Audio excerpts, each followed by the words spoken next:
ጤና ይስጥልኝ ውድ ተመልካቾች ኤንቢሲ ጤና ጀምሯል። ኤንቢሲ ጤና በኤንቢሲ ቴሌቪዥን ብቻ ዘወትር እሁድ ረፋድ 4 ሰዓት ላይ የሚጀምር ፕሮግራም ነው። እንግዲህ የተለያዩ እንግዶችን ይዤላችሁ እየመጣ ወደ እናንተ ማደርስ ጥያቄዎቻችሁን ማደርስ ሀሳቦችን ማደርስበት ፕሮግራም ነው። ዛሬም አዲስ እንግዳ ይዤላችሁ መጥቻለሁ። እንግዳችን ከወደ አሜሪካ ናትና ረዘም ያለ የስራ ልምድ ያላት ባለሙያ ናት ይዤላችሁ የመጣሁትና ብዙ ነገሮችን እኔም ጭምር ልምድ እንደምቀስም እርግጠኛ ነኝ። ተመልካቾቼ አስፈቅጄ ነው አንቺ እያልኩኝ ያለሁትና እንኳን ደህና መጣሽልን ዶክተር። እንኳን ደህና ቆየሽኝ ዶክተር አበባ። ስለጋበሽኝ በጣም አመሰግናለሁ። አመሰግናለሁ። ደስ ብሎኛል ስላገኘሁሽ። በጣም ክብር ነው የተሰማኝ እውነት ለመናገር አብሬሽ እዚህ ስላለሁኝ። እኔ እንዲህ ካልኩኝ ተመልካቾች ግን ማናት እንግዳ ብለው የሚጠይቁ ይኖራሉና እስኪ ራስን አስተዋውቂልን። እንግዲህ እኔ ከመጀመሪያው ብጀምር ያሰላ ልጅ ነኝ። አሰላ ተወልጄ ሀረር ገባው። ሀረር ዩኒቨርሲቲ ኦፍ አለማያ ከዛ ስኮላርሺፕ አግኝቼ ኦክላሆማ ስቴት ሄድኩኝ። ዲግሪዎችን እስከ ፒኤችዲ ድረስ በኒውትሪሽን ኤንድ ባዮኬሚስትሪ especially specifically the biochemical aspects of the nutrients ሰውነታችን እንዴት አድርጎ ለጥቅም እንደሚውልባቸው እንደሚጠቀምባቸው በሱ ፎከስ ነው ዲዘርቴሽንን የሰራሁት። ከዛ በኋላ ሪሰርች ሳይንቲስት ሆኜ ኦክላሆማ ስቴት ሪሰርች ሰርቪስ ብዙ ሰርች ያለው በዛም አንዱ ትልቁ ሪሰርች ውጤት ያገኘ ነው የደም ግፊት ምግብ እንዴት ነው የደም ግፊትን እንትን የሚያደርገው ይጨምራል ይቀንሳል። በተለይም ከነዚህ ምግብ አይነቶች ውስጥ ኮሌስትሮል የተባለው የጮማ ክፍል ኤችዲኤል ኤልዲኤል የሚባልም ደሞ አለው። ከዛ ደሞ ትራይግሊሰራይድስ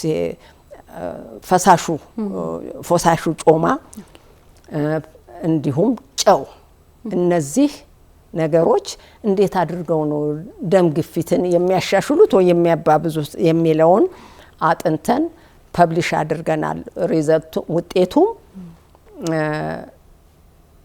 ኮሌስትሮልም ሆነ በተለይ ጨው ለደም ግፊት አደገኛ ነው፣ ይጨምራል ደም ግፊትን ማለት ነው። ጭንቱንም ኮሌስትሮሉም ይሄ ኤልዲኤል የሚባለው የኮሌስትሮል አይነት በተለይ የደም ቧንቧዎችን በማጥበብ ለሀርት አታክ ሊያደርስብን ይችላል። ስትሮክ ጭንቅላታችን ውስጥ ብሬን አታክ ይባላል፣ እንደሱም ሊያደርስብን ይችላል።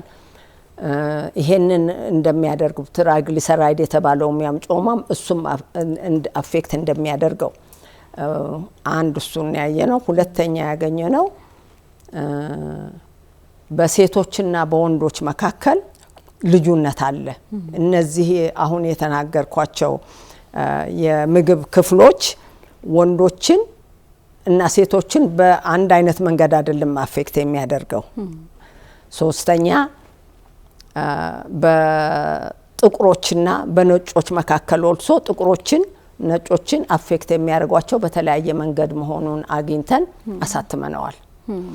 ከዛም በኋላ በማስተማር ደረጃ በዩኒቨርሲቲ ኦፍ ዌስተርን ኬንታኪ ዩኒቨርሲቲ አሶሲኤት ፕሮፌሰር ነበርኩኝ። እዛ ሳስተምር ቆየሁ ኒውትሪሽን ኤንድ ሄልት ሳይንስስ። ከዛ በኋላ ወደ ዋሽንግተን ዲሲ ተመልሼ ጆርጅ ታውን ዩኒቨርሲቲ ስኩል ኦፍ ነርሲንግ የታወቅኩ አስተማሪ ነበርኩ። እዛ አስተምር ነበረ እና ከዛ በኋላ እስቲ ቤድሳይድ ሆስፒታል ውስጥ በሽተኞችን ለመርዳት ፍላጎቴ ነበር ሁሉ ጊዜ። ይሄውም ያለኝን ይሄንን ሁሉ እውቀት ይዤ አንድ ሰው ሲታመም አቅም ሲያጣ እርዳታ ይፈልጋል። የዛን ጊዜ የምንሰጠው እርዳታ ለልባችን ብዙ ደስታ ነው የሚሰጠው። ያንን ለማድረግ ፍላጎቴ ስለነበረ እዛ ገብቼ ሁለተኛ አዲስ ለሚመጡ ክሪቲካል ኬር ውስጥ ነበር ምሰራው እንደ አይሲዩ አይኤምሲዩ እና ሪካቨሪ ሩም ማለት ሰው ሰርጀሪ አድርጎ የሚነቃበት ቦታ ማለት ነው። እና እዛ ውስጥ ለሚመጡ ለአዲስ ተቀጣሪዎች ፈተና ምሰጥ ኢን ሰርቪስ እንለዋለን። አዲስ እውቀት ሲመጣ በስራ ላይ ያሉ ያንን እውቀት እንዲከታተሉ እናደርጋለን። እኔ ነበርኩኝ አንዷ ከዛ ውስጥ። ሌላው ደግሞ ትልቁ አቺቭሜንት በሆስፒታል ውስጥ ኤክሰለንስ ኢን ነርሲንግ የሚባል አለ፣ ማግኔት ስታተስ። ለዛ ብዙ ኮንትሪቢዩት አድርጌ የሰራሁበት ሆስፒታል ማግኔት ስታተስ አለው። ማግኔት ስታተስ ማለት እዛ አንድ ሰው ታሞ ሲመጣ እዛ ሆስፒታል የሚያገኘው ኬር አት ቶፕ ሌቭል ነው። ኦኬ እሱም በፌደራል ገቨርንመንቱ ይሄ ኮንትሮል ኤፍዲ አለ አይደለ? ሌሎች ኮንትሮል የሚያደርጉ አሉ። በነዛ አፕሩቭድ የሆነ እዛ ደረጃ ላይ መድረሱ በጣም ትልቅ ስታተስ ነው። እና ያ ሆስፒታል ብዙ በሽተኞች እዛ ሆስፒታል መምጣት ነው የሚፈልጉት ቢኮዝ the best care ያገኛሉ፣ ጥሩ መከናከን ያገኛሉ ማለት ነው። ከዛ ተጨማሪ ከጠቀሽልን አሁን አሪፍ ብዙ ጠቀሽልን ኤክስፒሪየንስሽን ያለሽን ነገር። ከዛ ተጨማሪ አንድ ያየኋት አክቹአሊ በፎቶግራፍ ነው ያየኋት የነበረውና ፉድ አዲክሽን የምትል መጽሐፍ አግኝቼ ነበረ፣ ባንቺ የታተመ መጽሐፍ። መጀመሪያ ላይ እኔ እርግጠኛ ነኝ ተመልካቾች ራሱ ጥያቄ የሚሆንባቸው ይመስለኛል። አዲክሽን ያው ሱስ ነው አይደል? እንግሊዘኛው ፉድ ምግብ ነው። አዎ ምግብ ሱስ ይሆናል ወይ የሚል ጥያቄ የሚኖራቸው ይመስለኛል። ፉድ አዲክሽን ምግብ ሱስ ይሆናል ዶክተር? በጣም ሊገርምሽ በሚችል ቋንቋ በተለይ ፉድ አዲክሽን የሚያመጡት ምግቦች ብዙ ጮማ ያላቸው ወይ በእንግሊዘኛው ሃይፋት የምንለው፣ ሁለተኛ ስኳር በጣም ሪፋይንድ የሆኑ ለምሳሌ ኬክስ፣ ኩኪስ እንደዚህ አይነት ጣፋጭ ነገሮች፣ ሶስተኛው ጨው ያለው። እዛ አሜሪካን ሀገር እንግዲህ ያንን መጽሐፍ የጻፍኩት እዛ ኢንቫይሮንመንት ላይ ላለው ችግር እሱን አይቼ ለዛ ችግር መፍቻ ነው የጻፍኩት። እና እዛ ሀገር ምግብ ብዙ ሃይሊ ፕሮሰስድ ነው፣ በመሽን ነው የሚሰራው። ተሰርቶ የበሰለው ይቀመጣል። ያንን እንዳይበላሽ ለማድረግ ፕሪዘርቫቲቭ ወይም እንዳይበላሽ የሚከላከለው ነገር የሚጠቀሙበት አንደኛው ጨው ነው። ጨው ስንል እንግዲህ በእኛ ሀገር ቋንጣ ላይ ነስነስ እንደሚደረገው አይነት ኤግዛክትሊ እንደሱ። እና ግን የኛ ሀገር ቋንጣ እንደምታውቂው ትንሽ ነው ያኮ ማአት ነው የሚጨምሩበት። እና ለዚህ አዲክትድ ይሆናሉ። ይሄ ደግሞ አሶሲዬሽኑ እንዴት መሰለሽ፣ ያንን ምግብ ስንበላ ዘ ቴስት ጣዕሙ፣ ሽታው፣ እንደው ፊሊንጉ ከብሬናችን ጋር የተያያዘ ነው። ጭንቅላታችን ውስጥ ዶፓሚን የሚባል እንትን አለ፣ ኒውሮ ትራንስሚተር፣ በአማርኛ አላውቀውም ያለው አይመስለኝም በአማርኛ። እና ምን ይሆናል ያንን ሲበሉ ያ ነገር ኒውሮ ትራንስሚተር ስለሚፈጠር ጥሩ ስሜት ይሰማቸዋል። ምግብ በልተን ደስ የሚለን ስሜት እንደሱ። አዎ ግን የነሱ ደግሞ ትንሽ ሄድ ያለ ነው። ምክንያቱም ያ እንትን ደስ ብሏቸው ሲያልቅ ያደስታው ሲያልቅ እንደገና ደግሞ ይሄዳሉ፣ ክሬቭ ያደርጋሉ። እና ያንን ክሬቪንግ ለመቆጣጠር የማይችሉበት ደረጃ ላይ ይደርሳሉ። እንግዲህ እንደማንኛውም አዲክሽን እንደማንኛውም ለምሳሌ ለድረግም ለሐሺሽ ለመሳሰሉት ሁሉ ልክ የዛ አይነት ፊሊንግ ነው ያላቸው። በቀላሉ አይ በቃኝ አልፈልግም ከእንግዲህ ልተው ብለው የሚተውበት ደረጃ ላይ አይደለም ያለው። ምክንያቱም ካንጎላቸው ጋራ ስለተያያዘ ያንን ፊሊንግ ደጋግመው ማግኘት ይፈልጋሉ። እና ለዚህ ይሄንን ምን ማድረግ አለብን ለሚለው ነው ያ መጽሐፍ የተጻፈው። ዶክተርዬ አሁን እንደው በዚህ መጠን በኮመን የሚታወቀው ሲጋራ ሱስ ይባላል፣ አልኮል ሱስ ይባላል። እኔም ሪሰርች ሳይ ከኮኬን ያልተናነሰ አይነት የሱስ ስሜት ነው ምግብ ሊኖረው የሚችለው። አሁን የምግብ ሱሰኞችን በል አይቻለሁና እውነት ነው ይሄ ነገር ብሎ ቤት ውስጥ የሚጠይቁ ተመልካቾች ያሉ ይመስለኛል። እውነትም ሲጋራ የማቆም ያህል እንደሚከብድ አልኮል ለማቆም እንደሚከብድ የምግብ ሱስን በዚህ መጠን አስቸጋሪ ነው። በጣም እኔ እዚህ ሀገር ያለውን ሁኔታ አላቅም። እዛ ሀገር ግን ይሄንን ያልኩሽን ጮማውን፣ ስኳሩን፣ ጨውን ቶሎ ይፈልጉታል። ያንን ጥሩ ስሜት እንዲሰማቸው ምን ይሆናል? እነዚህ ምግቦች በሙሉ ምንም ከካሎሪ በስተቀር ምንም ኒውትሪየንት የላቸውም። በእንግሊዘኛ ኤምፕቲ ካሎሪ ይባላል። ኤምፕቲ ካሎሪ ምንም ኒውትሪየንት ቫይታሚን የለው፣ ሚኔራል የለው፣ ምንም ጥቅም ለሰውነትሽ የማይሰጥ ነው። እና ይሄ ሲሆን ምን ይሆናል? በበሉ ቁጥር የካሎሪ ኢንቴካቸው የሚወስዱት እየጨመረ ነው የሚሄደው። እንደዛ ሲሆን ምን ይሆናል? ሰውነታቸው አንድ ያቃጥሎ ሊጨርሰው አይችልም ያንን ሁሉ። አሁን ትርፍ ሊመጣ ነው፣ ሂሳብ አይስተካከልም ሂሳቡና ሊቨራችን ጉበታችን ትልቅ የፋክተሪ ነው፣ ብዙ ነገር ይሰራል። እና ያንን ማስቀመጥ የሚችለው በጮማ ለውጦ ነው። እና ያ ጮማ የት ነው የሚቀመጠው ብለን ብንጠይቅ እዚህ ላይ ነው የሚመጣው። እና እነዚህ ሰዎች እንግዲህ ክብደታቸው እየጨመረ ነው የሚሄደው። እና ከዛም ከሱሱ ለመራቅም አይችሉም። እና ወደታች እየዘቀጡ ነው የሚሄዱት። ሞር እንትን ፊሊንጋቸው ለዛ ለሱስ ያላቸው ስሜት ጠንካራ ይሆናል። በቀላሉ ቁርጥ አድርገሽ የምትደርሽበት ቦታ አይደለም ያለው። እና ይሄ እንግዲህ ክብደታቸው እየጨመረ ሲሄድ ለሌላ በሽታ እያጋለጣቸው ነው። ይሄም እንግዲህ ሌላው በሽታ የስኳር በሽታ ያመጣል። ክብደት ሲጨምር በተለይ እዚህ ሆዳችን ላይ ያለ ጮማ ለብለድ የደም ግፊት፣ ለሀርት አታክ፣ ለብሬን አታክ፣ ስትሮክ ማለት ነው። አዎ ለነዚህ ላይ ይዳርጋቸዋል። ሌላው ትልቁ ነገር ደግሞ በማህበረሰቡ ውስጥ ወፍራም ሰው ስታይ እንደዛ ሲሉ ለምንድን ነው ራሷን የማትቆጣጠረው? ለምንድን ነው እንደዚህ እየበላች እዚህ የምትደርሰው? እያየች አትናገርም? ለምን? በጣም እንትን ይሆናሉ፣ አይሶሌትድ ይሆናሉ። እነሱ ወደው አይደለም። እነዚህ ሰዎች እንደ ሌላው ድረግ ሱስ አላቸው። ያንን ሱስ ለማቋረጥ እንግዲህ ትሪትሜንት ሊያስፈልጋቸው ነው። ስለዚህ ዶክተርዬ ቤት ውስጥ ሆነው የሚያዩን ተመልካቾች እንግዲህ እቺ አዲስ ግንዛቤ ትመስለኛለች ለአብዛኛው ሰው። ስኳር እንደሚጎዳ እያወቅን፣ ክብደት እንደሚጨምር እያወቅን፣ በሽታ እንደሚያመጣ እያወቅን ማቆም አቅቶን ስኳር፣ ጨው እና ፋት ኮሌስትሮል ያላቸው ምግቦች የምንበላ ከሆነ ምናልባት ሱስ ሊሆን ይችላል ብለው ራሳቸውን እንዲያዩ እንንገራቸው ለተመልካቾች። አዎ እንግዲህ ማስጠንቀቂያው ምኑ ላይ ነው አዌር ምን ሆነው? አሁን ፋት መብላት መጥፎ ነው ማለት በተለይ ጥሩ ፋቶች አሉ፣ መጥፎ ፋቶች አሉ ምንላቸው አሉ።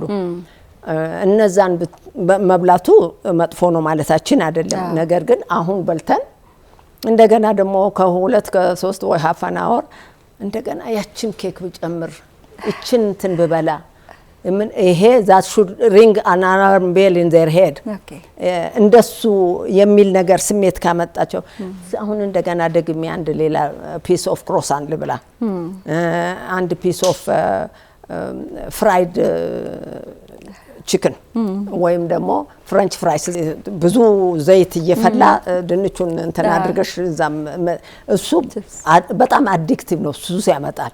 በተለይ ክረንች ስለሚል ያ ፊሊንግ አለ፣ ያን ይመዘግባል ማይንዳችን። እንደምታውቂው እያንዳንዷን ነገር ሬጂስተር የሚያደርግ ጭንቅላት ነው ያለን። ስለዚህ ይሄንን አሁንም መፈለግ ከጀመሩ that is an alarm bell ringing hello። ስለዚህ ይሄንን እስካላረጉ ድረስ አልፎ መብላቱ የሚያሰጋ አይደለም። ስለዚህ አለብን ብለው የሚያስቡ ሰዎች ወይም ያለባቸው ሰዎች እንግዲህ ለሌሎቹ ሱሶች ኮመዲ ለሚታወቁ ሱሶች ቅድም ለጠቀስናቸው ሕክምና አለው። ይሄ ምናልባት ሕክምና ሁሉ ማማከር ይኖርባቸው ይሆን? አዎ ሐኪማቸውን እኛ የምንመክራቸው የኒውትሪሽን ካውንስል ሊያገኙ ይችላሉ። እዚህ ሀገር ምን እንዳለ አላቅም እንደምታውቂው እዛ ኒውትሪሽን ካውንስል አለ። ሐኪማቸው ሪፈር ያደርጋቸዋል የት ቦታ ሄደው እርዳታ እንዴት እንደሚያገኙ እና የሚከተሏቸው ነገሮች አሉ። ለምሳሌ አሁን መጀመሪያ እዛ ደረጃ ላይ ከመድረሳቸው በፊት ያ ፍላጎቱ ሲመጣ ተነስተው ከዛ ቦታ ተነስተው ማይንዳቸውን ወደ ሌላ ነገር እንዲያስብ ማድረግ፣ ተነስተው ወክ መሄድ፣ ተነስተው ናፕም መውሰድ ካለባቸው ትንሽ እንቅልፍ መተኛት፣ ውሃ መጠጣት ሆዳቸው እንዲሞላ ማለት ነው። እና እንዲህ አድርገው የማይሆን ከሆነ ዜን ሪፈራል ያስፈልጋቸዋል ማለት ሌላ በዛ ሙያ የሰለጠነ ሰው እርዳታ ያስፈልጋቸዋል። ምናልባትም የስነ ልቦና ባለሙያ ምክር ያስፈልጋቸው ይሆን? የስነ ልቦና ባለሙያ ምክር ያስፈልጋቸዋል። በተለይ ትልቅ ከሆኑ ክብደታቸው እየጨመረ ከሄደ ሐኪማቸው ሪሊ ትልቅ ትምህርት መስጠት ይኖርባታል።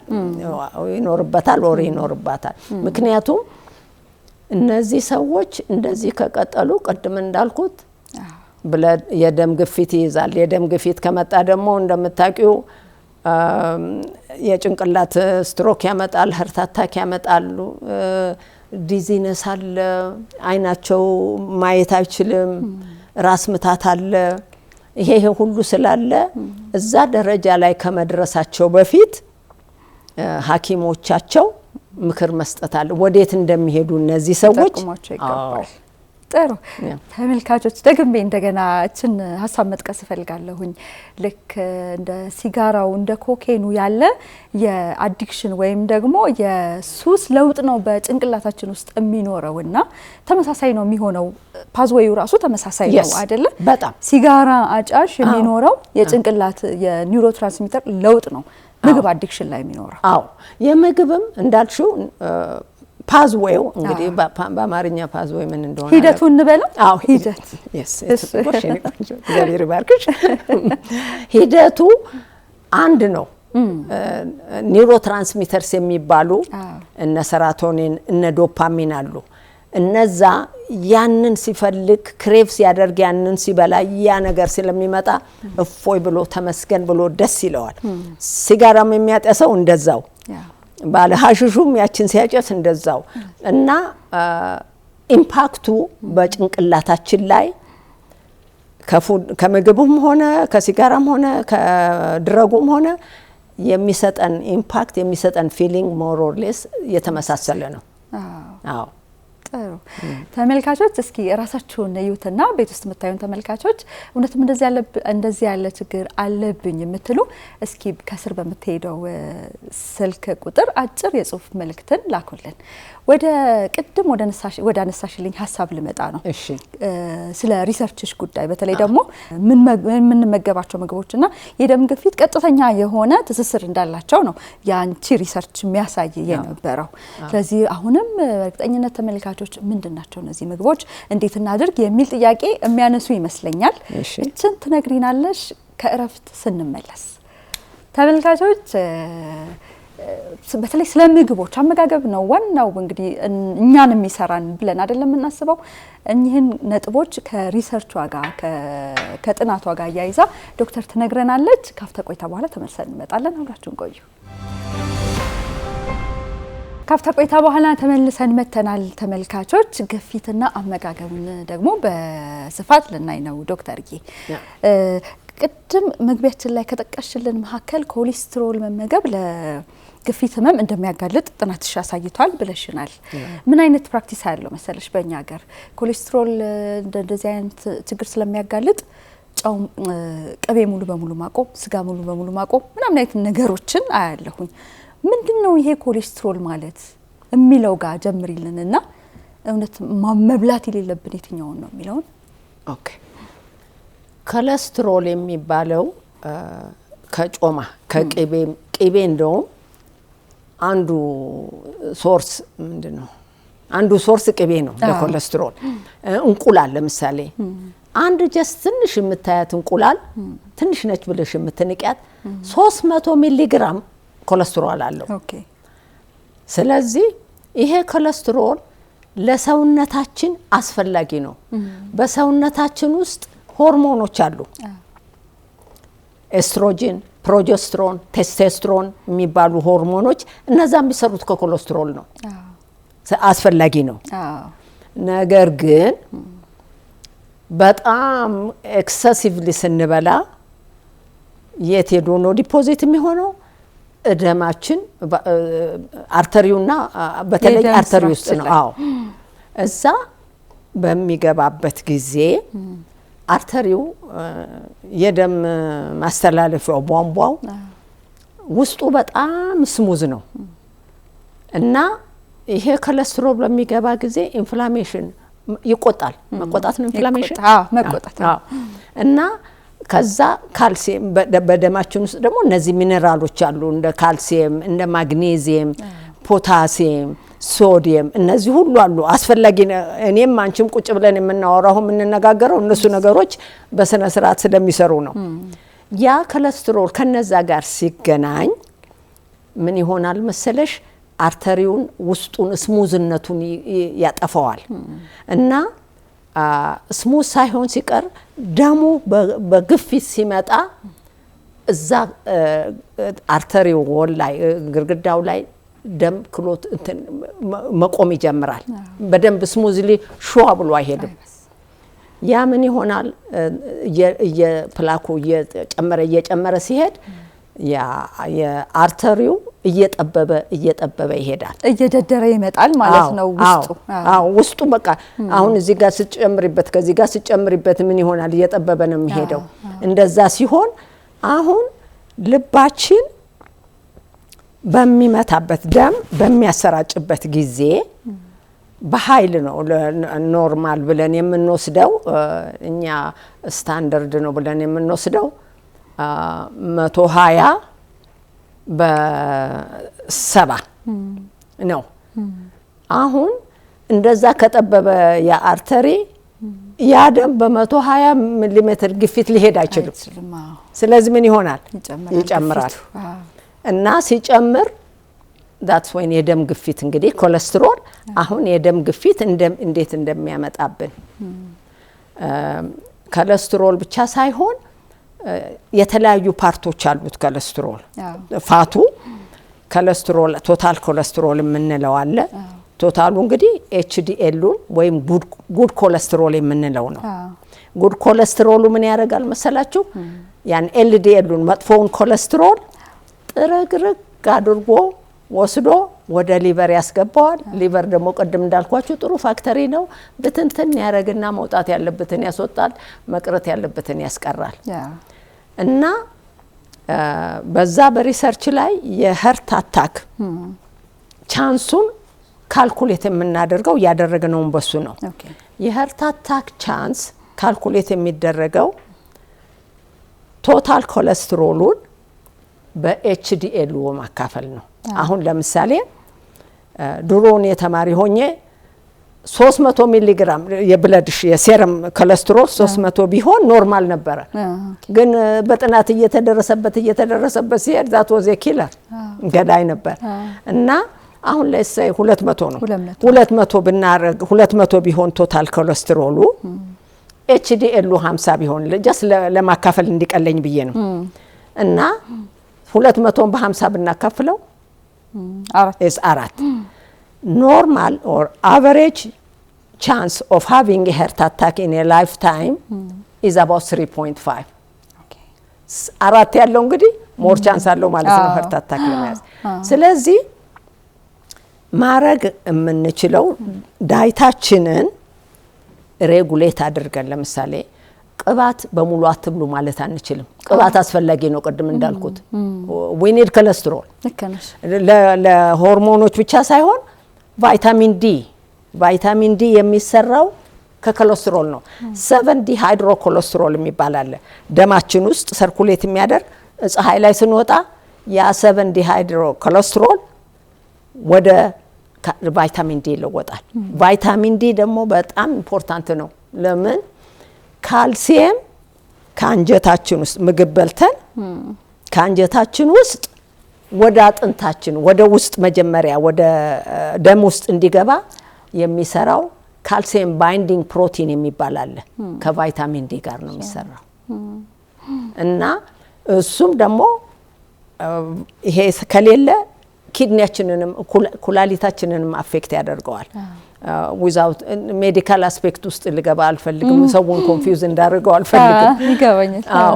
እና ስለዚህ እነዚህ አስፈላጊ ነገሮች ስለሆኑ ምግባችን ምንድነው ነው የኛ ፎከስ። የኛ ሄልዝ ኬር ውስጥ ያለን ሰዎች መብላት ያለበት ያሰው ቅቤ አትብሉ ማለት አንችልም። ባይበሉ አስፈላጊው ፋት ቅቤ አይደለም ለሰውነታችን ውስጥ ከኦሊቭ ኦይል የሚገኛ 3 ኦይሎች አሉ። ኦሌክ፣ ሊኖሌክ፣ አራኪዶኒክ ይባላሉ።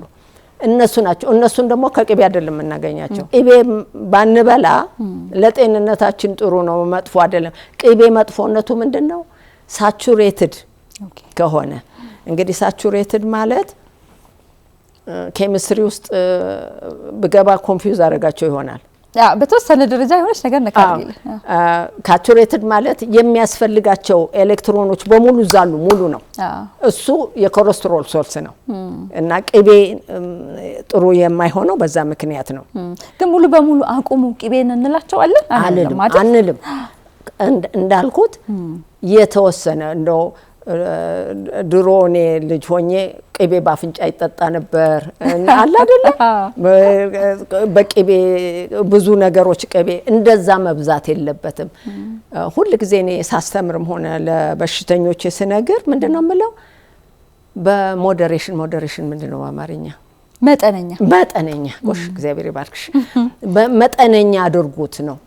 አሁን ለምሳሌ አንድ ጊዜ ዋይን መጠጣት ለጤንነት ጥሩ ነው ተባለና ህዝቡ ሁሉ አንድ ጥሩ ከሆነ 2 የተሻለ ይሆናል ብለው ሲጠጡ ሊበራቸውን ድርግም ግር ማለት ልምድ አለ። ሰዋዊ ባህሪ ይመስለኛል። የሆነ ነገር ጥሩ ነው ከተባለ ግር ብሎ እሱ እኮ ነው ልሽ። አዎ እና እንደሱ እስካላረጉት ድረስ 100% ማቆም ጥሩ። እንደውም አቁሚ ብልሽ አሁን ይሄንን ነገር እንዳትበይ ካልኩሽ ኦብሴስድ ነው የምትሆኚው፣ ለመብላት ነው የምትፈልጊው። ግን በመጠኑ አድርገሽ መመገብ ነው ትልቁ ነገር። አድማጮችሽ እንዲያውቁ የምፈልገው ምግብ ሲበሉ ክብደታቸውን ማሰብ አለባቸው። ክብደታቸው በጣም ወሳኝ ነው።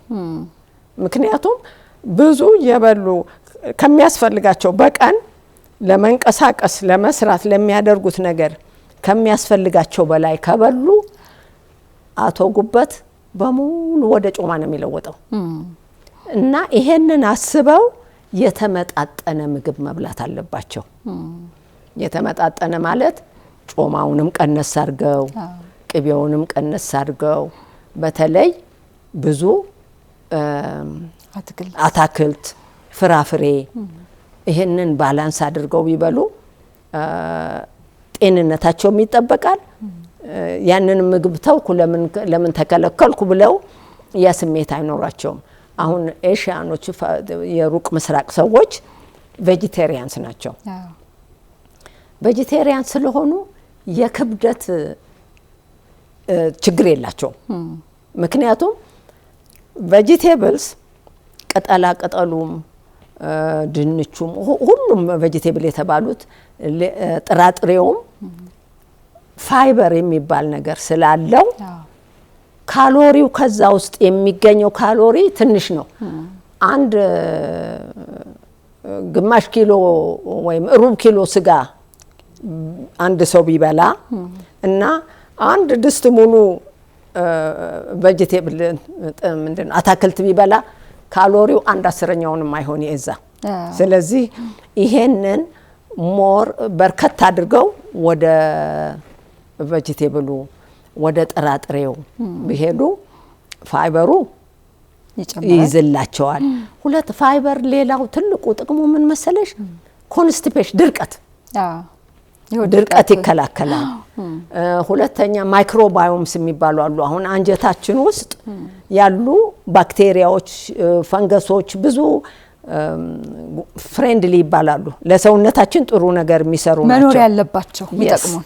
አዎ እነሱን አሁን ከዛ ከቬጂቴብልስ ከፍሩት ከፍራፍሬዎች የምናገኛቸው እዛ መኖር ያለባቸውን ባክቴሪያዎችም ሆኑ ፈንገሶች ለሰውነታችን አስፈላጊ ናቸው። ብዙ ነገር ይሰራሉ። ላይክ ቫይታሚን ኬ የሚባለው እዛ ውስጥ ይፈጠራል። አሁን አንድ በሽተኛ ብዙ አንቲባዮቲክስ ላይ ካለ ያንን ድርግም አድርጎ ስለሚገለው ችግር ሊያመጣ ይችላል። ሁለተኛ ደግሞ እነዚህ ፋይበሮች ውሃ ይይዛሉ። ውሃ ስለሚይዙ የድርቀት በሽታ ይቀንሳል። ሌላው ኢምፖርታንት ነገር ፋይበር ካለው ብዙ ውሃ ከያዘ አንድ ምግብ በ36 በ24 ከ24 እስከ 36 ሰዓት ባለው ጊዜ ይወጣል። አለበለዚያ ከቆየ አንጀታችን በተለይ ትልቁ ኮለን ውስጥ ያሉት ባክቴሪያዎች በተለይ የስጋ ነክ ነገሮችን ወደ ካርሲኖጀንስ የሚባሉ እንትን ይለውጧቸዋል። ካንሰር ኮዚንግ ናቸው። ካንሰር ሊያመጡ የሚችሉ ወደዛ ግን ፋይበር ከበላን ከ24 እስከ 36 ሰዓት ባለው ጊዜ ይወጣል።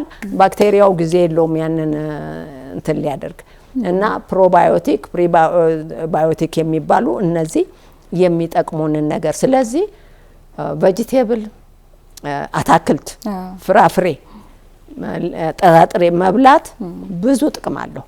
ካሎሪው ሌስ ነው። ፋይበር አለው። ሁለተኛ ደግሞ ማይክሮባዮሞችንን ኢሚዩን ሲስተማችን እዛ ውስጥ ነው የሚሰራው። ይሄን ሁሉ ስለሚያደርግ በፈረንጅኛ ኢት ኢዝ ኤ ዊን ዊን ሲቹዌሽን ይባላል። በዚህም ብታድቆ ቆንጆ ነው ያሸንፋል። አዎ እና we should do that በዛ መልኩ ነው ማየው። እንግዲህ ዶክተርዬ ከክሊኒክ ከማገኛቸው ፔሸንቶቼ ከታካሚዎች በመነሳ ነው አንዳንድ ጥያቄዎችን ማነሳለሁ። እሺ አሁን ቅድም ያልኩሽ ግሩፕ ስጋ ቅቤ ምናምን ነገር ሙሉ በሙሉ ማስወገድ የሚለው አንዱ ነው። ስለዚህ ሙሉ በሙሉ አስወግዱ አይባልም አንዷ ሐሳብ ናት። ሁለተኛ ደግሞ ምን አይነት ታካሚ ያጋጥመኛል መሰለሽ ይመጡና ላብራቶሪ ኮሌስትሮላቸው ሃይ ይሆናልና ኮሌስትሮል አለ ስቲ እንዴ እኔ እኮ ቅቤ ካቆምኩኝ አመት አልፎኛል፣ ስጋ ካቆምኩኝ አመት አልፎኛል የሚሉ ታካሚዎች አሉ።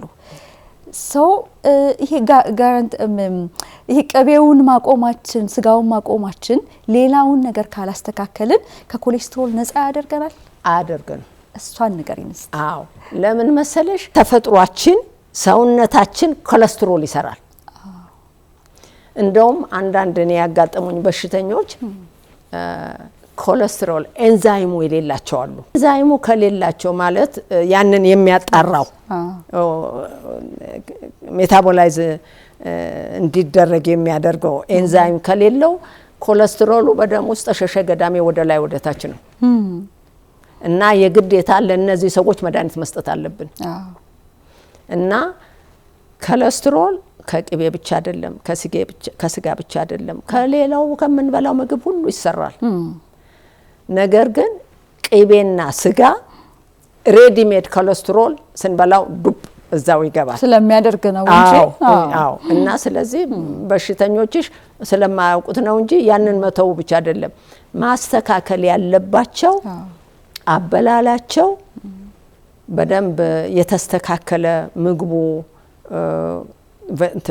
ጥራጥሬው ቬጂቴብሉ አታክልቱ ፍራፍሬው ተስተካክሎ ከገባ ፋይበሩን ቀርጎ ይዘዋል። አሁን ለምሳሌ ቅቤ አንድ ሰው ስጋ በላ እንበል ግን ከስጋው ጋራ ለሰይ ቆስጣ አለ ሰላጣ አለ ሌላ ቬጂቴብል ፍሩትስ አሉ። እነዛን አብሮ ቢበላ ምን ያደርጋል ፋይበሩ መሰለሽ ፋይበሩ እንቃርጎ ይዘዋል። አብዞርብ ለመደረግ ወይ ወደ ደም ውስጥ ለመግባት ማንኛውም የምግብ አይነት ኢን ኢትስ ሲምፕለስት ፎርም መሆን አለበት። የስጋ አሚኖ አሲድ ነው ሲምፕለስት ፎርሙ። የፋት የጮማ ማለት ነው ፋቲ አሲድ ነው። የነዚህ የቬጂቴብል የጥራጥሬ የፍሩቱ ደግሞ የፍራፍሬው ካርቦሃይድሬት የምንለው ስኳር ነው። እኔና አንቺ የምናውቀው ሲምፕል ግሉኮስ እዛ that is እንደሱ ካልሆነ በስተቀር ደማችን ውስጥ አይገባም። እና ፋይበሩ እዚህ ላይ ጠቅሞ ምን መሰለሽ ኮምፓውንድ ያደርገዋል ወደ ደማችን እንዳይገባ ይሄ ሲገሩ ይይዘዋል እና ሰገራ ሆኖ እንዲወጣ ያደርገዋል። በቃ አለቀ። ስለዚህ ስጋ የሚበላ ከሆነ አንድ ሰው ስጋ ደግሞ ይብላ ማለት አይደለም። ከበሉ ከነዚህ ነገሮች አንድ ላይ ባላንስ አድርገው ይበሉ ወደ ደማቸው የሚገባው ጮማም ሆነ አሚኖ አሲድ ፕሮቲኑ ይቀንሳል። ፕሮቲኑን መቀነሱ ደግሞ ለኪድኒያችን ትልቅ ስራ ነው። ፕሮቲን እንደምታውቂው አዝ አሚኖ አሲድ ሰውነታችን ውስጥ ስቶር ማድረግ አንችልም። ምክንያቱም አሚኖ አሲድስ ፕሮቲን የሚያደርገው ናይትሮጅን ነው። ናይትሮጅን ካታቦላይዝ ሲደረግ አሞኒያ ነው እና አሞኒያ ዴድሊ ጋዝ ነው ለብሬናችን። ሶ ዘሊቨር ጉበታችን ይሄን ያውቃል። ሶ ምን ያደርጋል? አሞኒያውን ወደ አሞኒየም ይለውጥና በደም ተሸካሚነት ለኪድኒ ይልከዋል። ኪድኒው ደግሞ ቶሎ ለውጦ ወደ ዩሪያ ይለውጠዋል and then it will be excreted በሽንት ይወጣል። እና አሁን ለበሽተኞቻችን ዩሪያ ናይትሮጅን ሜዠር የምናደርግበት ዋናው ምክንያት ይሄ ነው። እና ፋይበር ካለ ይሄንን አንድ ላይ ካረጉ አሁን 1 ግራም ይገባ እንደሆነ ወደ ደማችን አትሊስት 3/4 ቢገባ 1/4 ማስቀረት እንችላለን። ስለዚህ ትልቁ ትምህርት ለኔ እዚህ ላይ ያንን አመጣጥ ነው መመገብ ነው። ተው ማለት ተገቢ አይደለም። ካልፈለጉ ባይበሉ ጥሩ ነው። ስጋ መብላት የለብንም ለመኖር። ምክንያቱም ከጥራጥሬ ከቀጠላቅጠሉ ከፍራፍሬው ባላንስ አድርገን ብንበላ ያንን ከስጋ የምናገኘውን አሚኖ አሲድ እናገኘዋለን። ኮምፕሊሜንታሪ ፕሮቲንስ ይባላሉ እነሱ። ጥሩ።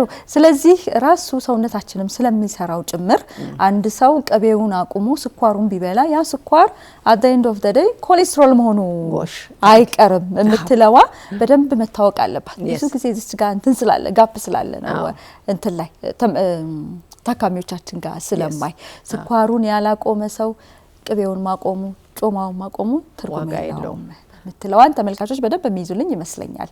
ከዛ ተጨማሪ የዶክተር ሌላ ከተቀሻቸው መሐከል በተለይ ከግፊት ጋር በተያያዘ ዛሬ ከተቀሻቸው መሐከል የጨው መብዛትና እንደምናቀው ደግሞ ፖታሺየም እና ጨው ባላንስ አለመሆናቸው ከግፊት ጋር ይገናኛል አይደለ? ወይም ግፊት ህክምናን በደንብ እዛ ላይ ያተኩራል አይደለ?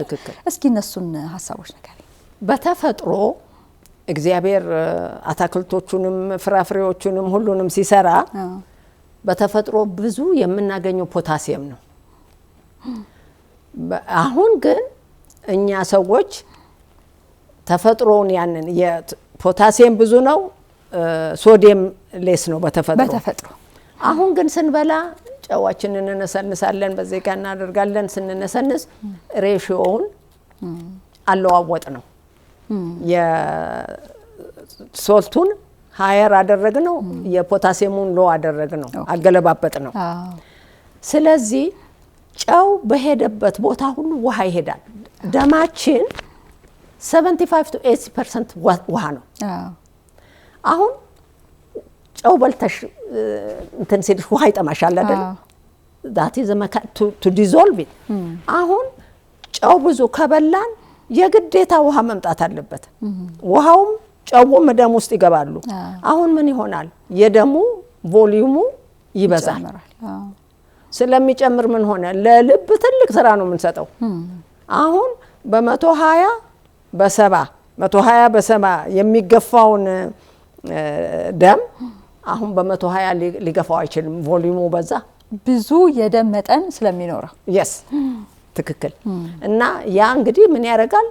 የልብ ግፊቱን የደም ግፊቱን ይጨምረዋል ማለት ነው። ስለዚህ ማንኛውም ሰው የደም ግፊትን ቢኖረንም ባይኖረንም ጨውን መመጠን አለብን። የምንበላውን ጨው መወሰን አለብን። በቀን ውሰዱ የሚባለው ወደ አንድ የሻይ ማንኪያ በ24 ሰዓት ውስጥ በ24 ሰዓት ውስጥ ከዛ መብለጥ የለበትም። ፖታሲየም ግን ብዙ መብላት እንችላለን። ወደ የዛን አክል እጥፍ ነው ኦልሞስት ለፖታሲየም የምንፈቅደው። እና ፖታሲየም ግን የምናገኘው ከየት ይገኛል? ሙዝ፣ ብርቱካን፣ እነዚህ ፍራፍሬዎች በሙሉ ፍራፍሬ የተባለ በሙሉ ቅጠላ ቅጠል በሙሉ እንደ ጎመን፣ እንደ ስፒናች፣ እንደ ፋሶሊያ ይሄ በቃ ቅጠላ ቅጠሉ፣ ካሮቱ፣ ድንቹ እነዚህ ሁሉ አላቸው። እነሱን በደንብ ከበላን ያንን የምንበላውን ጨው ልናስተካክለው እንችላለን።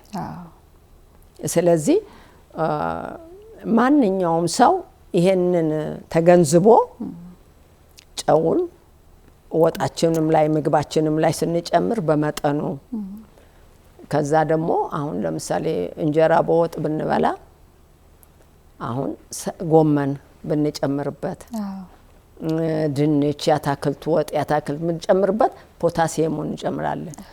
ደግሞ እንደ ዲዘርት አድርገን ፍራፍሬ ብንበላ ፖታሲየሙን እንጨምራለን። ስለዚህ ባላንስ እናደርገዋለን ማለት ነው። ጥሩ። ቅድም ኦፍ ሪከርድ የሆነች ሀሳብ እንዲሁ አንስተን ነበር ወደዚህ ወደ ስቱዲዮ እየመጣን እያለ ለምሳሌ አትክልት መብላት ጥሩ ነው ይባልና አንቺ ብርቱካንሽን እንዳለ ትበይዋለሽ፣ እኔ ደግሞ ጁስ ሰርቼ ጨምቄ በላዋለሁኝ። ልዩነት አለው በጣም። እስኪ ንገር። ልዩ ስትጨምቂው ያን ፋይበር የምንለውን ነገር ትተይዋለሽ ማለት ነው። ጭማቂዋ ምንድነው? ስኳር ብቻ ናት። ብዙ ትንሽ ፋይበር ይኖረዋል። ግን ያንን ሙሉውን ብርቱካን ብትበዩ ኖሮ ያዛ ውስጥ ያለ ፋይበር ስኳሩን ቆንጠጥ አድርጎ ይዘዋል። በአንድ ጊዜ ገብቶ አሁን ለምሳሌ ሲምፕል ስኳር ስንበላ ከረሜላ እንበል ወይ ኬክ እንብላ በ30 ደቂቃ ውስጥ ያንተን ለመፈጫም እኮ ምንም ጊዜ አይወስድበትም። ባንዴ ወደ ደም ውስጥ ይገባና ሃይፐርግላይሲሚክ ትሆኛለሽ። ነገር ግን ያንን ብርቱካን በመጭመቅ ፋንታ ከነ እንትኑ ብትበዩ ስኳሩ በትንሹ ነው አብዞርቭ ሊደረግ። ቅድም እንዳልነው ፋይበሩ ይዘዋል። በጣም ጠቃሚ ነው። እና ሁሉ ጊዜ ማየት ያለብን ምግቡን በምንሰራበት ጊዜ ያ ፋይበሩ አብሮ እንዲገባ። አፕል ለምሳሌ አንዳንድ ሰዎች ልጠው ይበላሉ። መላጡ ጥሩ አይደለም። ምጥብ አድርጎ ከነ ቆዳው ከሆነ እንደውም ፖታሲየሙ ሞስሊ እንትን ቆዳው ላይ ነው የሚኖረው። እና እንደሱ አድርገን ብንበላ የተሻለ ሞር ቤዚክ ኢን ኢትስ ናቹራል ፎርም ማለት ነው። እንዴት ልበልሽ? ተፈጥሮ ድንቅ ናት። እንዲህ ሆነን አርጋ ነው የሰራችው። አሁን ብርቱካኑን እቺ መሀል ላይ ያለችውን ምንጥላትን ፓርት ያቺ መኖሯ ተፈጥሮ ለኛ ለጤናችን አስባ ያዘጋጅልችል። በጣም ተፈጥሮን እኔ እግዚአብሔርን ማንቅ የጀመርኩት ላቦራቶሪ ስገባ ነው። ሳይንስ ላቦራቶሪ እኔ ባይኔ የማያላቸው ነገሮች እዛ ጎልጂ አፓራት ውስጥ ብትሄጂ ቲክ ታክ እያሉ ስራቸው ስር ኦ ማይ ጋድ ያለሽ እንዴት አይነት ጂኒየስ ስራ ነው የተሰራው እዛ ውስጥ። አሁንም ገና አላወቅ ነው። ብዙ የማናውቀው ነገር አለ። እና ስለዚህ እንዳልሽው ያ ፐርፐዝሊ ተፈጥሮ የሰራውን እኛ ደግሞ አሻሽላለን ብለን እንጨምቀዋለን። ውሹድንት ማድረግም የለብንም። እና ሌሎቹንም እንደዚሁ በእንትናቸው ከነ ቆዳቸው ለምሳሌ ድንችም ቢሆን ቤክድ ከተደረገ በደንብ አጥቦ ቆዳው ላይ ነው ብዙ እንትን ያለው እና አንደኛ ፋይበሩም እዛ ላይ ነው። እና እሱን አድርገን ወደ በተቻለ መጠን ወደ ተፈጥሮ መልኩ ብንበላው ፕሮሰስድ ብሉ ሳይሆን ብንበላው የተሻለ የጤንነት ውጤት እናገኛለን። ልጨርስ ብዬ አንድ ሀሳብ ብቻ እንዲሁ ጨረፍ አድርገን እንድናልፍ። ስለ ዘይት ነገር ምን ሐሳብ አለሽ? ዘይት ዘይት አሁን በደንብ ተቁላልቶ ከዚህ ባለፈውም እንዲሁ ፕሮግራም ስለሰራሁበት ነው። ዘይት ማቁላላት አለ በእኛ ማህበረሰብ። እንዳጠቃላይ ዘይት አጠቃቀም ጋር አንድ ነገር ኮሜንት አድርገን እንጨርሳለን። ዘይት ብዙ ካቁላላ ነው ምን ይሆናል? የማረር እንትን አለው እና ዜን ስትራክቸሩን ትለውጫዋለሽ። ስትራክቸሩን መለወጡ ጥሩ አይደለም ለጤንነት። ቅድም እንዳልኩት አንጀታችን ውስጥ ሲገባ ሌላ ችግር ነው የሚያመጣው። በተቻለ መጠን ባይቁላላ ጥሩ ነው። በተለይ አሁን ለዚሁ ብለው አሜሪካን ሀገር እዚህን አላቅም ለምሳሌ አቮካዶ ኦይል፣ ኦሊቭ ኦይሎች እንዳይቃጠሉ ቴምፕሬቸራቸውን 400 ዲግሪስ ድረስ ቶለሬት ያደርጋል፣ 500 ዲግሪስ ድረስ ቶለሬት ያደርጋል ብለው እንደዛ አድርገው ፒዩሪፋይ ሲያደርጉት ያደርጋሉ። በተቻለ መጠን እዛ ደረጃ ላይ አለማድረሱ ለሰውነታችን ለጤንነታችን ጠቃሚ ነው። ዘይቱን ብቻ ሳይሆን ቅቤውንም ራሱንም እንትን ካልነው ስትራክቸሩን ምንድነው አሰራሩን ከለወጥ ነው ለጤንነታችን ጥሩ አይደለም እና አለማድረጉ ይመረጣል። ጥሩ በጣም ነው ደስ ያለኝ ዶክተርዬ፣ በጣም አመሰግናለሁ። ቀረምትዩ ነገር ካለ አንቺ ንገሪን፣ እኔ ጨርሻለሁ። እሺ አንድ ነገር አድማጮችሽ እንዲያውቁልኝ የምፈልገው በሽታ ከመጣ በኋላ በኪኒን ማከሙ ኪኒን መስጠቱ ዋጋ የለውም። ስለዚህ ከመምጣቱ በፊት አስቀድመን ያንን ማቆም ነው እንዳይመጣ። ይሄንንም የምናደርገው በምንበላው ምግብ ክብደታችንን በመጠበቅ ብለድ ፕሬሸር የደም ግፊት እንዳይዘን ቅድም የተባባልነውን ጨዎቹን በመቆጣጠር ይሄንን በማድረግ ሐኪም ጋም ላይ መጡ የሚችሉበት ደረጃ ይደርሳሉ በደንብ ከተጠነቀቁ። እና ጥያቄ ካላቸው እንደናንተ አይነት ዶክተሮች አሉ እግዚአብሔር ይመስገን። ስለዚህ ጠይቀው መረዳት ይችላሉ። እና ፕሪቬንሽን ኢዝ ዘ ቤስት ሜዲሲን ብለዋል ፈረንጆቹ። እውነት ነው። እንደው አሁን ያነሳሽው ሐሳብ መለሰኝ ወደ ኋላ ጨርሻለሁ ካልኩ በኋላ ዶክተርዬ ክብደት መቀነስ፣ ጨው መቀነስ እንደው እንትኑ ለመቆጣጠር ብቻ ሳይሆን መድኃኒቱ የግፊት መድኃኒት በአግባቡ እንዲሰራ ያደርገዋል። ሪሰርቾች ይሄን ያሳያሉ። እቺን ሐሳብ እስኪ በደም እሺ ክብደታችን ስንጨርስ እኔ በኔ ባለኝ ልምምድ በሽተኞቻችን ለምሳሌ 300 ፓውንድ ቢሆኑ እንግዲህ በኪሎ በ2.2 ፓውንድስ 1 ኪሎ ነው 150 ኪሎ ቢሆኑ እና የደም ግፊት አላቸው መድኃኒት ይወስዳሉ። አሁን ዳይት ላይ እናወርዳቸዋለን እናስቀምጣቸዋለን እና ክብደታቸውን አንድ ፓውንድ ቦዲ ፋት 3500 ኪሎ ካሎሪስ ነው። እና አሁን አንድ ሰው ያ ሰው ለምሳሌ ያንን 150 ኪሎ ዌይት ሜንቴን ለማድረግ 2500 ኪሎ ካሎሪ ቢያስፈልገው ያችን 500ን ብንቀንሳት በቀን እንግዲህ 7 ጊዜ 5 ስንት ነው? 30 1 ፓውንድ በሳምንት ሉዝ ያደርጋል ማለት ነው። እና ፓውንዱ ክብደቱን በቀነሰ ቁጥር ለምሳሌ ከ150 ለሰይ 130 ቢደርስ አንደኛ ያ መድኃኒት የብለድ ፕሬሸር መድኃኒት ኢፌክቲቭ ይሰራል፣ ሌስ ነው የሚፈልገው እና በደንብ እንዲሰራ ያደርገዋል። ሁለተኛ ብዙ ከቀነሰ በኋላ አይዲያል ቦዲ ዌይት የምንለው አለ ለሰውየው ለእድሜው ለቁመቱ ለቦዲ ፍሬሙ ላለው ክብደት እዛ ላይ ከደረሰ መድኃኒቱ ማያስፈልገው ምንም ነገር አስፈልገው ያንን ሜንቴን አድርጎ ጤነኞች ይሆናሉ። ዘይ ጎ ባክ ቱ ኖርማል ክብደታቸውን ሲጨርሱ። ስለዚህ ለበሽተኞቻችሁ ይሄ ትልቅ መልእክት ነው። በትክክል እኛ ሀገር ጋር የተጣመረ አይደለም። አሁን ትልቁ ችግር ነው የሚታየኝ ሐኪም ነው መድኃኒት እንሰጣለን ከተስተካከለ ሰራል ብዙ ጊዜ አይስተካከልም፣ ዶዙን እንጨምራለን፣ ሌላ ሜካኒዝም ኦፍ አክሽን ያላቸው ማይተን እንጨምራለን፣ እያልን እንሄዳለን። ይሄ አሁን አንቺ ያልሽኝ ግፊቱ የሆነ ሰው ግፊት ካለው ክብደት ካለው ደን ኒውትሪሽን ላይ እናስቀምጠዋለናል።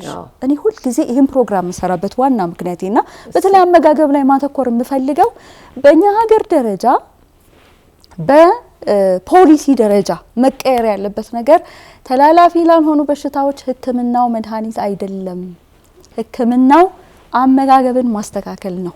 አያግሪ ይሄንን ወደ ጤና ሚኒስቴር አይተሽ ነገር በጣም ኢምፖርታንት ነው። እኔ ወደፊት ማስበው ከተቻለ እንዲህን ፍሪ ኮንሰልቴሽን መስጠት ፈልጋለሁ። ለሀገሬ ለኢትዮጵያ መስጠት ፈልጋለሁ፣ መርዳት ፈልጋለሁ። እዛ ስንት ፈረንጅ ስረዳ እነዚህን ወገኖችን ብረዳቸው በጣም ደስ ይለኛል።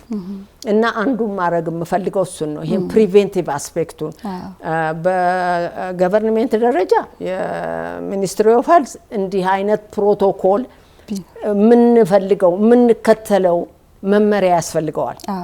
ሀገሩ ህዝቡ መማር አለበት። እግዚአብሔር ይመስገን እንዳንቺ አይነቱ እንደዚህ አይነት ፕሮግራም ይሄ ፋር ሪቺንግ ነው ለኔ በጣም ጥሩ ነው። ዝም ብሎ መድኃኒቱን ብቻ መግፋቱ ዋጋ እንደሌለው ስለምታውቁት ይሄንን ማረጋችሁ አስፈላጊ ነው። ህዝቡ ደግሞ መማር አለበት። ይሄ በአንድ ሰው ትከሻ ሊሆን የሚችል አይደለም እና ሆፕፉሊ ገቨርንሜንቱ መንግስቱ በተለይ የጤና ጥበቃ ሚኒስተሩ ይሄንን እኛ ከውጭ ያለነው መርዳት እንፈልጋለን። if they reach out we are there እና እግዚአብሔር ይመስገን እንዳንቺ አይነቱ በመኖሩ ደስ ይለኛል፣ ከልቤ ደስ ይለኛል። በጣም ደስ ይለኛል። ምክንያቱም ይሄንን ካላወቁ ዝም ብሎ ኪኒን መስጠቱ we are killing them እንትን እድሜያቸውን ነው እኮ የምናራዝመው እንጂ ምንም የምንጠቅማቸው ነገር የለም። እና ስለዚህ ይሄንን the first step somebody has to take that first step and I'm glad አንቺ በመጀመርሽ ይሄንን አመሰግናለሁ ዶክተር ጌ እንግዲህ አሁን ያንቺ በዚህ መጠን ያንቺን ኤክስፐርቲ በጣም ያስፈልጋል። ሀብት ነሽ፣ የሀገር ሀብት። እኔ የሚሰማኝ እንደዚህ ነውና ከትምህርት ተቋማት ጋር ሊሆን ይችላል፣ ከድርጅቶች ጋር ሊሆን ይችላል፣ ከመንግስት ጋር ሊሆን ይችላል። ኤክስፐርቲሽን የሚፈልጉ ሰዎች ኢሜል አድሬስ ሊሆን ይችላል ወይም ደግሞ ኤንቢሲ ጤና ጋር በተያያዘ ጠይቀውሽ ለምሳሌ ጥያቄ ወደኛ እንትን ብለው በአሁን አሜሪካ ልትመለሽ ነው መሰለኝ። አዎ ግን ዋትስአፕ ካላቸው በዛ ባንቺ በኩል ሪች ሊያረጉኝ ይችላሉ። እኔ ቁጥሬን ሰጥሻለሁ። በጣም አሪፍ። እንግዲህ ኮሙኒኬት እናደርጋለን። ተመልካቾች እንግዲህ ትልቅ ሪሶርስ ወይም ትልቅ ሀብት ነው ዛሬ ያገኘነው። በተለይ የኤንቢሲ ተመልካቾች ለዚህ ደስ ይለኛል በጣም። ዶክተርንም አንቺንም በጣም አመሰግንሻለሁኝ። እንግዲህ በዙምም ሊሆን ይችላል ከዚህ በኋላ ፕሮግራም ምንቀጥል ይመስለኛል እዛው አሜሪካ አይሆፕ ደስ እያለኝ ከልቤ ነው የምልሽ ዶክተር አበባ ከልቤ የሀገሬን ሰው መርዳት ፈልጋለሁ። ለስንቱ ጠቅም ያለውና አሁን ደግሞ ይሰባው ታይም የሀገሬን ሰው መርዳት ፈልጋለሁ። አመሰግናለሁ። በጣም አመሰግናለሁ። ተመልካቾች እንግዲህ የዛሬው ፕሮግራማችን እንዳያችሁት ነው። ዶክተር አበባ ነኞስ ደዌ ስፔሻሊስት ሐኪም እንግዳዬ ጋር ሰፊ ቆይታ በጣም ደስ የሚል ቆይታ አድርገናል። ብዙ ቃሎች አለን ከእንግዳችን ጋራ። የዛሬውን ፕሮግራማችንን እዚህ ጋር እናጠቃልላለን። ቀጣይ ሳምንት ደግሞ እንዲሁ ሌላ ርዕሰ ጉዳይ ይዘን እንመጣለን። እስከ ሳምንት ቸርን ሰንብት።